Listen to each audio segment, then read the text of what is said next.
গতকাল সন্ধ্যার ঘটনা। আমি টোটোয় করে যাচ্ছি। আমার পাশে পাশেই একজন বছর 30-এর মহিলা সাইকেল চালিয়ে যাচ্ছেন। রাস্তায় বেশ ভিড়। সন্ধ্যায় ট্রাফিক একটু বেশিই থাকে। মহিলার পরনে সাদার উপর একটা লাল ববি প্রিন্ট চুড়িদার। চুলে অযত্নের লক্ষণ।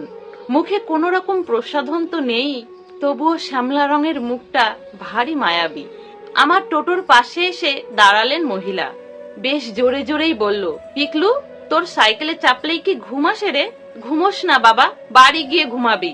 তাকিয়ে দেখি মহিলার সাইকেলের কেরিয়ারে বসে এক পুচকে ইয়া বড় বড় হাই তুলছে। ঢুলু ঢুলু চোখে মায়ের পিঠে মাথা রেখেছে। বছর 4 বয়স হবে বাচ্চাটার। আরেকটু এগিয়ে আবার জ্যামের কারণে দাঁড়াতে হলো। তখন দেখি সেই পুচকে রীতিমতো ঢুলছে। ভয় পেয়েই বললাম, আপনার বাচ্চা পেছনে ঘুমিয়ে যাচ্ছে তো। মহিলা সাইকেল থেকে নেমে ব্যাগ থেকে জল বের করে বাচ্চাটাকে খাইয়ে দিল। রেগে গিয়ে বলল, আর ঘুমাবি না, খুব মারবো কিন্তু। ব্যাগ থেকে একটা চকলেট বার করে দিয়ে আমার দিকে তাকিয়ে বলল, আসলে হোমিওপ্যাথি ডাক্তারের কাছে এনেছিলাম, মুখে ওষুধ দিল তো, ওই জন্য ঘুম আসছে কিনা কে জানে। এখনো একটু যেতে হবে আমার বাড়ি পৌঁছাতে গেলে। লেডিস সাইকেলের এই আর এক সমস্যা, পেছনের কেরিয়ারে বসাতে হয়, ঘুমিয়ে গেলেও চোখে পড়ে না। সেই বছর 4-এর পুচকে তো আবার মায়ের জামা চেপে ধরে বসে রইল। আমার পাশ থেকে মহিলা বেরিয়ে গেলেন। কিছু দূর এগিয়ে গিয়ে দেখি একটা দোকানের সামনে দাঁড়িয়ে মহিলা একজন বয়স্ক মহিলার সঙ্গে উত্তেজিত গলায় কথা বলছে। বয়স্ক মহিলা বলছে, তাই বলে মারবে? পিকলুর মা বলল, কি করব জেঠিমা, এখনো তো একটু যেতে হবে, ঘুমিয়ে গিয়ে পড়ে গেলে তারপর তো বিপদ হবে। খুব জোরে মারিনি, গালে একটা ছোট্ট থাপ্পড় দিয়েছি, ওর ঘুম ভেঙে গিয়েছে বলে কাঁদছে। বয়স্ক মহিলা বললেন, তোমাদের আজকালকার মায়েদের এক ফোঁটাও ধৈর্য নেই, একটুতেই মেরে দাও। এই ধৈর্য নিয়ে কি করে যে সংসার করবে কে জানে।